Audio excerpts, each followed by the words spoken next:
السلام علیکم ورحمۃ اللہ تعالی وبرکاتہ۔ نحمده ونصلي ونسلم على رسوله الكريم، اما بعد فاعوذ باللہ من الشیطان الرجیم، بسم اللہ الرحمن الرحیم۔ ان اللہ وملائکته یصلون علی النبی یا ایہا الذین آمنوا صلوا علیہ وسلموا تسلیما۔ اللہم صل علی سیدنا ومولانا محمد معدن الجود والکرم وآلہ الکرام وابنہ الکریم وبارک وسلم صلاۃ وسلاما علیک یا رسول اللہ صلی اللہ تعالی علیہ وسلم۔ عزیزان ملت اسلامیہ، ہجرت کے تیسرے سال کے واقعات کا بیان جاری ہے۔ اس میں جنگ احد کا بیان ہوا کہ جنگ کا سبب کیا تھا اور پھر کافروں کی تیاری، وہ کتنی تعداد میں آئے تھے، پھر مسلمانوں کا لشکر اور اس کی تیاری اور اس میں کتنی تعداد میں مسلمان تھے، وہ سب بیان کیا۔ پھر حضرت امیر حمزہ رضی اللہ تعالیٰ عنہ کی شہادت کیسے ہوئی، اس جنگ کی شروعات کیسے ہوئی، وہ سب پہلے بیان کیا گیا۔ حضرت حنظلہ کی شہادت کے بارے میں یہاں سے بیان کرتے ہیں۔ ابو عامر راہب کفار کی طرف سے لڑ رہا تھا۔ ابو عامر راہب، جس کو مسلمان ابو عامر فاسق کہتے تھے، جس کا واقعہ پیچھے بیان ہوا کہ وہ کفار کے ساتھ شامل ہو گیا۔ وہ مدینہ کا رہنے والا تھا، راہب تھا، لیکن جب رسول اللہ صلی اللہ علیہ وسلم مدینہ منورہ تشریف لائے تو وہ یہاں سے حضور کی دشمنی میں مکہ مکرمہ چلا گیا اور کافروں کے ساتھ جا کر مل گیا تھا۔ پھر ان کے ساتھ لشکر میں شامل ہو کر یہاں پہ آیا، یہ سوچ کر کہ مدینے والے تو میرے قبیلے کے لوگ ہیں، میری قوم کے لوگ ہیں تو میرا ساتھ دیں گے، لیکن انصار نے اس کا ساتھ دینے سے انکار کر دیا تھا۔ تو یہی ابو عامر راہب یہ کفار کی طرف سے لڑ رہا تھا، مگر اس کے بیٹے حضرت حنظلہ رضی اللہ تعالیٰ عنہ پرچم اسلام کے نیچے جہاد کر رہے تھے، یعنی دونوں الگ الگ لشکر میں، باپ کفار کے لشکر میں اور بیٹا مسلمانوں کے لشکر میں۔ حضرت حنظلہ رضی اللہ تعالیٰ عنہ نے بارگاہ رسالت میں عرض کیا، اب جوش جہاد دیکھیں، اسلام کے لیے قربانی دینے کا جذبہ دیکھیں، کہ عرض کرتے ہیں کہ یا رسول اللہ مجھے اجازت دیجئے کہ میں اپنی تلوار سے ابو عامر راہب کا سر کاٹ لاؤں۔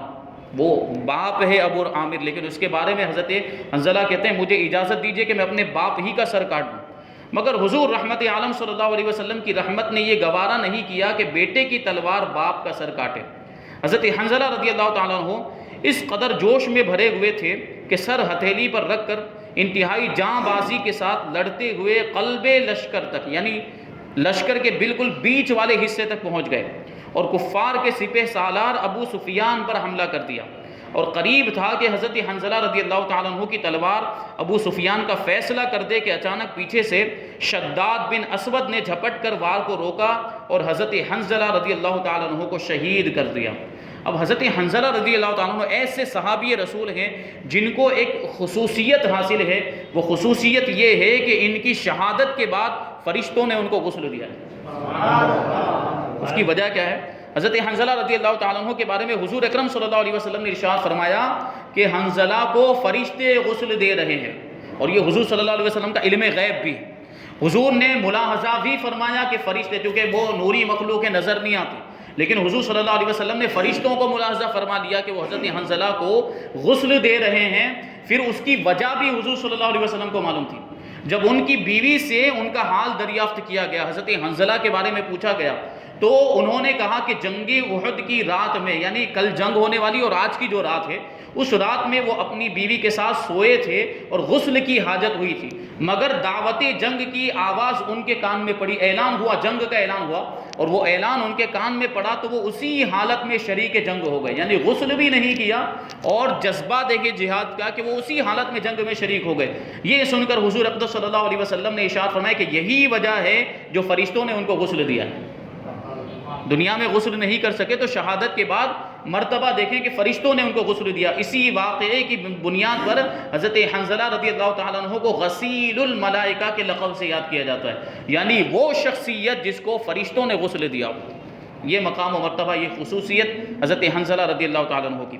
اس جنگ میں مجاہدین، انصار و مہاجرین بڑی دلیری اور جاں بازی سے لڑتے رہے، یہاں تک کہ مشرکین کے پاؤں اکھڑ گئے۔ حضرت علی اور حضرت ابو دجانہ اور حضرت سعد بن ابی وقاص وغیرہ رضی اللہ عنہم کے مجاہدانہ حملوں نے مشرکین کی کمر توڑ دی، کفار کے تمام علم بردار عثمان، ابو سعید، مصافے، طلحہ بن ابی طلحہ وغیرہ ایک ایک کر کے کٹ کر زمین پر ڈھیر ہو گئے، کفار کو شکست ہو گئی اور وہ بھاگنے لگے، اور ان کی عورتیں جو اشعار پڑھ پڑھ کر لشکر کفار کو جوش دلا رہی تھی، وہ بھی بدحواسی کے عالم میں اپنے ازار اٹھائے ہوئے برہنہ ساق یعنی پنڈلی کھول کر بھاگتی ہوئی پہاڑوں پر دوڑتی ہوئی چلی جا رہی تھی، اور مسلمان قتل و غارت میں مشغول تھے۔ کفار کی بھگدڑ اور مسلمانوں کے فاتحانہ قتل و غارت کا یہ منظر دیکھ کر وہ 50 تیر انداز جو درے کی حفاظت پر مقرر کیے گئے تھے، میں نے اس وقت آپ کو توجہ دلائی تھی کہ اس بات کو یاد رکھا جائے، جب جنگ شروع ہوئی تھی اور رسول اللہ صلی اللہ علیہ وسلم نے جب مسلمانوں کے لشکر کی، صحابہ کرام کے لشکر کی صف بندی فرمائی تھی، تو 50 تیر اندازوں کو ایک ٹیلے پر مقرر فرمایا تھا کہ وہاں سے پیچھے کی جانب جو احد پہاڑ ہے وہ پیچھے کی طرف تھا، لشکر کے پیچھے کی طرف درمیان میں ایک درہ تھا، یعنی ایک راستہ تھا اور ایک چھوٹا سا پہاڑ قریب میں ہے، اس درمیان سے دشمنوں کے آ کر پیچھے کی جانب سے حملہ کرنے کا اندیشہ تھا، تو اس لیے یہ 50 تیر اندازوں کو رسول اللہ صلی اللہ علیہ وسلم نے خاص طور پر اس ٹیلے پر مقرر فرمایا کہ کچھ بھی ہو جائے، ہم جیتے یا ہارے تم کو یہاں سے ہلنا نہیں، جب تک میں نہ کہوں تم یہیں پر رہنا۔ تو یہ جو تیر انداز تھے وہ حفاظت پر مقرر تھے اس درے کی، وہ بھی آپس میں ایک دوسرے سے کہنے لگے کہ غنیمت لوٹو تمہاری فتح ہو گئی۔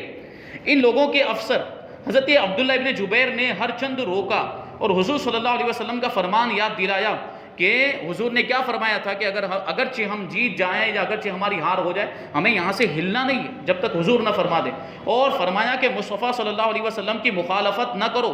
حضور کی مخالفت سے حضرت عبداللہ ابن جبیر نے ان کو ڈرایا، مگر ان تیر انداز مسلمانوں نے ایک نہیں سنی اور اپنی جگہ چھوڑ کر مال غنیمت لوٹنے میں مشغول ہو گئے۔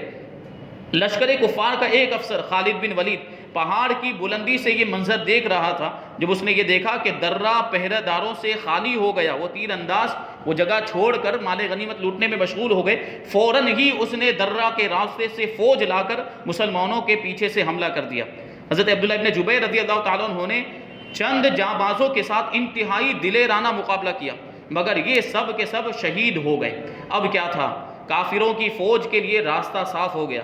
خالد بن ولید نے زبردست حملہ کر دیا۔ یہ خالد بن ولید پہلے جب مسلمان نہیں ہوئے تھے تو کافروں کی طرف سے لڑتے تھے اور ان کی وجہ سے بہت نقصان بھی ہوا، لیکن جب یہ مسلمان ہو گئے تو ان کے ذریعے سے اللہ تبارک و تعالیٰ نے اسلام کو بہت ہی ترقی عطا فرمائی۔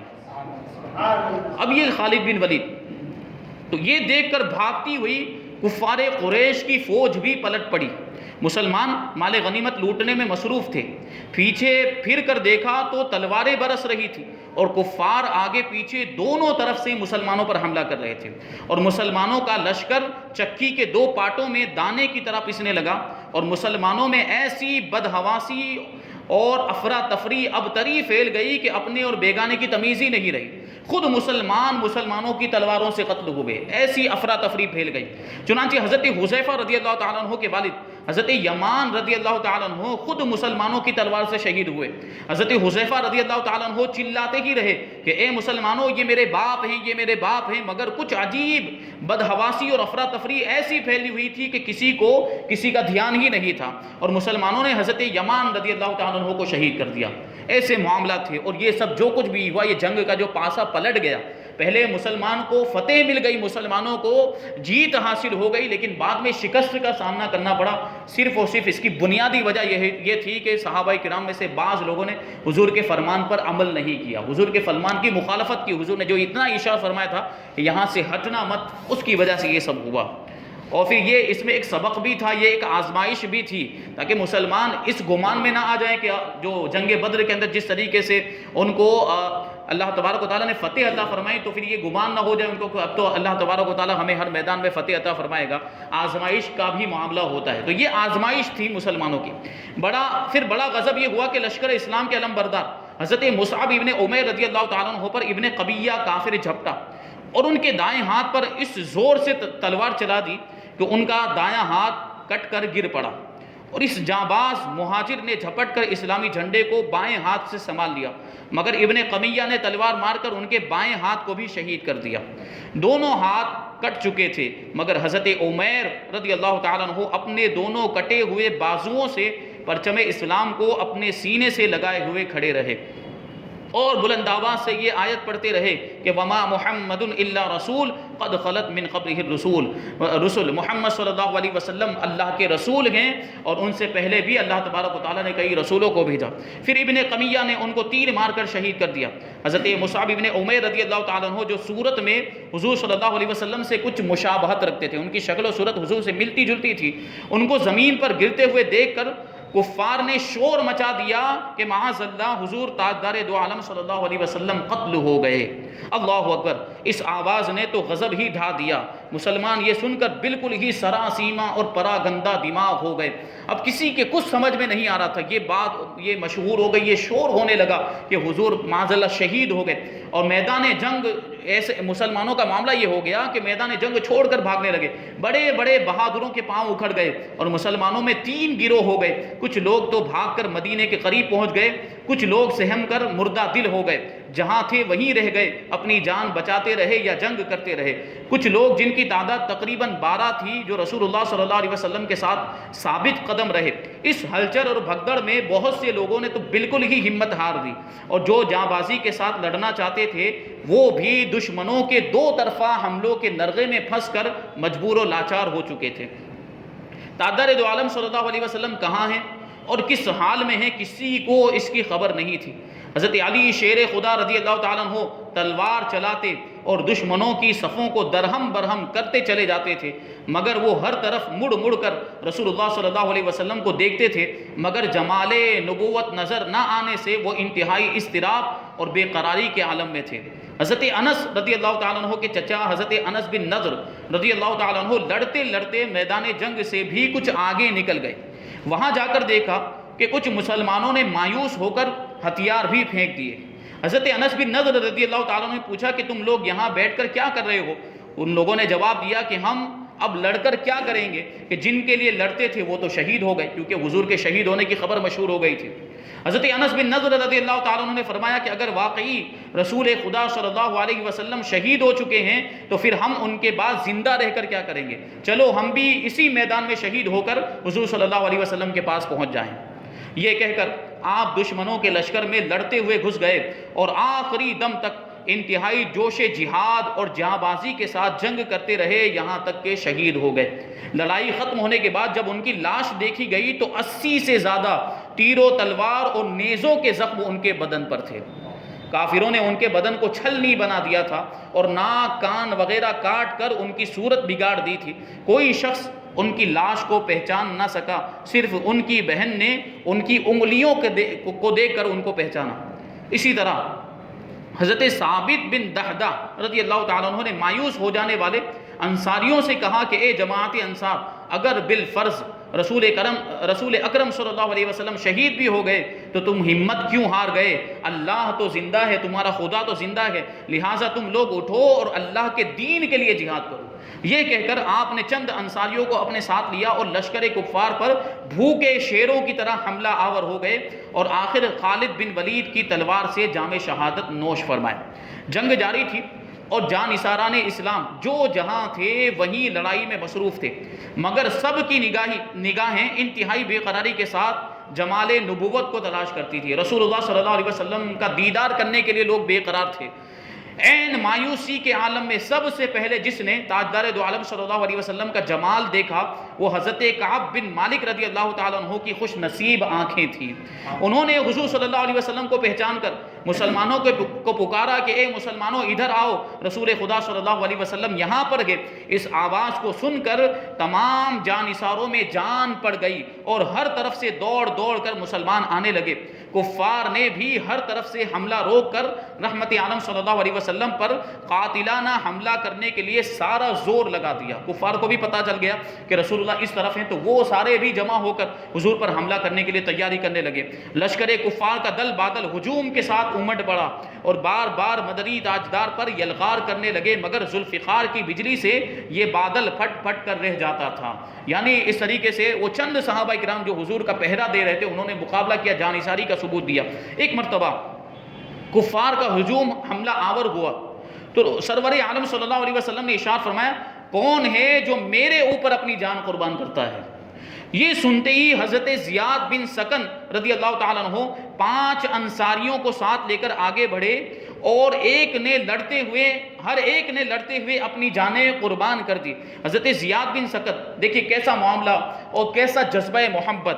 حضرت زیاد بن سکن رضی اللہ تعالیٰ عنہ زخموں سے لاچار ہو کر زمین پر گر پڑے، مگر کچھ جان ابھی باقی تھی. حضور صلی اللہ علیہ وسلم نے حکم دیا کہ ان کی لاش کو میرے پاس اٹھا لاؤ. جب لوگوں نے ان کی لاش کو بارگاہ رسالت میں پیش کیا تو حضرت زیاد بن سکن رضی اللہ تعالیٰ عنہ نے کھسک کر محبوب خدا صلی اللہ تعالیٰ علیہ وسلم کے قدموں پر اپنا سر رکھ دیا اور اسی حالت میں ان کی روح پرواز کر گئی. اللہ اکبر. حضرت زیاد بن سکن رضی اللہ تعالیٰ عنہ کی اس موت پر لاکھوں زندگیاں قربان ہوئیں. کیسی موت ہے، کتنی پیاری موت ہے کہ اللہ کے رسول کے نام پر شہادت کا جام نوش کر رہے ہیں، اور پھر وقت موت جب روح ان کے جسم سے نکل رہی ہے تو رسول اللہ کے قدم ہیں اور حضور کے قدم پر ان کا سر موجود ہے. سبحان اللہ. یہ شان. اس گھمسان کی لڑائی اور ماں دھاڑ کے ہنگاموں میں ایک بہادر مسلمان کھڑا ہوا، نہایت بے پرواہی کے ساتھ کھجوریں کھا رہا تھا. ایک دم آگے بڑھا اور عرض کیا کہ یا رسول اللہ، اگر میں اس وقت شہید ہو جاؤں تو میرا ٹھکانہ کہاں ہوگا؟ آپ نے ارشاد فرمایا کہ تو جنت میں جائے گا. وہ بہادر اس فرمان بشارت کو سن کر مست و بے خود ہو گیا اور ایک دم کفار کے ہجوم میں کود پڑا اور ایسی شجاعت و بہادری کے ساتھ لڑنے لگا کہ کافروں کے دل دہل گئے، اور اسی طرح جنگ کرتے کرتے آخرکار وہ نوجوان بھی شہید ہو گیا. حضرت عمرو بن جموح انصاری رضی اللہ تعالیٰ عنہ لنگڑے تھے. یہ گھر سے نکلتے وقت یہ دعا مانگ کر چلے تھے کہ یا اللہ، مجھ کو میدان جنگ سے اہل و عیال میں آنا نصیب مت کرنا. ان کے 4 فرزند بھی جہاد میں مصروف تھے. لوگوں نے ان کو لنگڑا ہونے کی بنا پر جنگ کرنے سے روک دیا تو یہ حضور صلی اللہ علیہ وسلم کی بارگاہ میں گڑ گڑا کر عرض کرنے لگے کہ یا رسول اللہ، مجھ کو جنگ میں لڑنے کی اجازت عطا فرمائیے. میری تمنا ہے کہ میں بھی لنگڑاتا ہوا باغ بہشت میں خرامہ چلا جاؤں، جنت کے باغ میں لنگڑاتا ہوا ہی چلا جاؤں. یہ جذبہ تھا. ان کی بے قراری اور گریہ و زاری سے رحمت عالم صلی اللہ علیہ وسلم کا قلب مبارک متاثر ہو گیا اور آپ نے ان کو جنگ کی اجازت عطا فرما دی. یہ خوشی سے اچھل پڑے اور اپنے ایک فرزند کو، ایک بیٹے کو ساتھ لے کر کافروں کے ہجوم میں گھس گئے. حضرت ابو طلحہ رضی اللہ تعالیٰ عنہ کا بیان ہے کہ میں نے حضرت عمرو بن جموح رضی اللہ تعالیٰ عنہ کو دیکھا کہ وہ میدان جنگ میں یہ کہتے ہوئے چل رہے تھے کہ خدا کی قسم میں جنت کا مشتاق ہوں، مجھے جنت کا شوق ہے.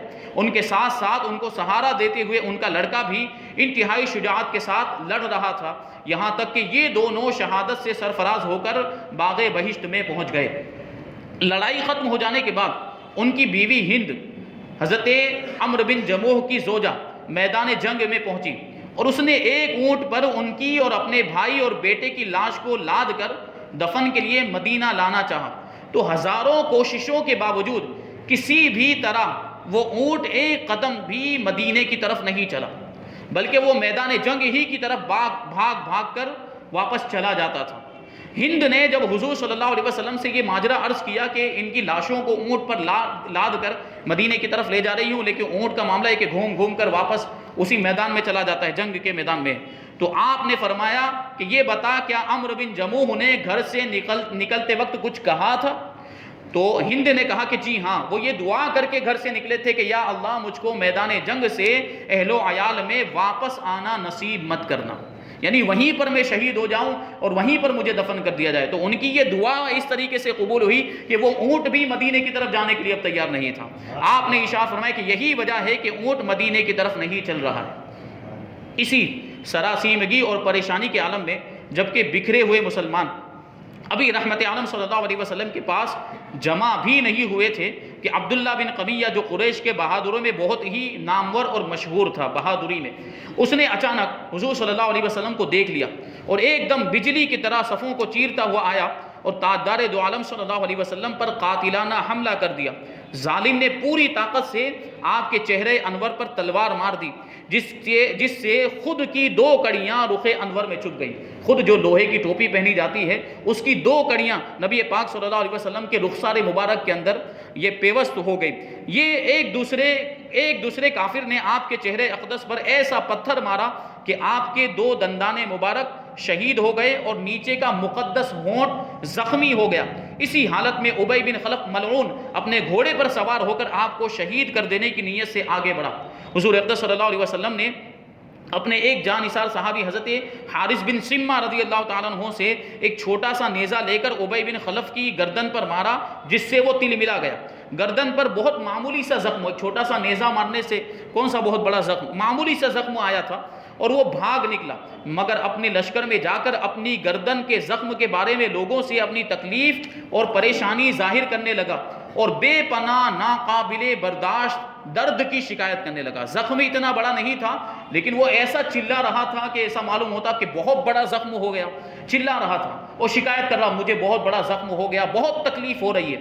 اس پر اس کے ساتھیوں نے کہا کہ یہ تو معمولی خراش ہے، معمولی سا زخم ہے، تم اس پر اتنا پریشان کیوں ہو رہے ہو؟ تو اس نے کہا کہ تم لوگ نہیں جانتے کہ ایک مرتبہ مجھ سے محمد صلی اللہ علیہ وسلم نے کہا تھا کہ میں تم کو قتل کروں گا، اس لیے یہ تو بہرحال زخم ہے، میرا تو یہ اعتقاد ہے کہ اگر وہ میرے اوپر تھوک دیتے تو بھی میں سمجھ لیتا کہ میری موت یقینی ہے۔ وہ کافر تھا لیکن اس کے باوجود اس کو اس بات کا یقین تھا کہ حضور جو فرما دیتے ہیں اللہ ویسا ہی کر دیتا ہے، تو اس کو کافر ہونے کے باوجود حضور کی بات کا یقین تھا۔ اس کا واقعہ یہ ہے کہ ابی بن خلف نے مکہ میں ایک گھوڑا پالا تھا جس کا نام اس نے عود رکھا تھا۔ وہ روزانہ اس کو چراتا تھا اور لوگوں سے کہتا تھا کہ میں اسی گھوڑے پر سوار ہو کر معاذ اللہ محمد صلی اللہ علیہ وسلم کو قتل کروں گا۔ جب حضور صلی اللہ علیہ وسلم کو اس کی خبر ہوئی تو آپ نے فرمایا کہ انشاءاللہ تعالی میں ابی بن خلف کو قتل کروں گا۔ چنانچہ ابی بن خلف اپنے اسی گھوڑے پر چڑھ کر جنگ احد میں آیا تھا تو یہ واقعہ پیش آیا۔ ابی بن خلف نیزے کے زخم سے بے قرار ہو کر راستے بھر تڑپتا اور بلبلاتا رہا، یہاں تک کہ جنگ احد سے واپس لوٹتے ہوئے مقام صرف میں مر گیا۔ اسی طرح ابن قمیہ ملعون جس نے حضور صلی اللہ علیہ وسلم کے رخ انور پر تلوار چلا دی تھی، ایک پہاڑی بکرے کو خداوند قہار و جبار نے اس پر مسلط فرما دیا اور اس بکرے نے اس کو سینگ مار مار کر چھلنی بنا دیا اور پہاڑ کی بلندی سے اس بکرے نے اس ملعون کو نیچے گرا دیا، جس سے اس کی لاش ٹکڑے ٹکڑے ہو کر زمین پر بکھر گئی۔ یہ ملعون کا انجام ہوا جس نے حضور کے چہرے کو زخمی کیا تھا۔ اس کے بعد صحابہ کرام کا جوش جان نثاری کہ کس طریقے سے پھر صحابہ کرام نے حضور کی حفاظت کی اور صحیح سلامت حضور صلی اللہ علیہ وسلم کو کیسے مدینہ منورہ پہنچایا گیا، اور اس کے بعد کے واقعات انشاءاللہ تبارک و تعالیٰ آگے بیان کیے جائیں گے۔ اللہ تبارک و تعالیٰ ہمیں بھی اسلام کے لیے قربانی پیش کرنے کی توفیق عطا فرمائے اور اسلام کے لیے جذبہ محمد ہمارے دلوں میں پیدا فرمائے، صحابہ کرام جیسا جذبہ ہمیں عطا فرمائے۔ وما علینا الا البلاغ۔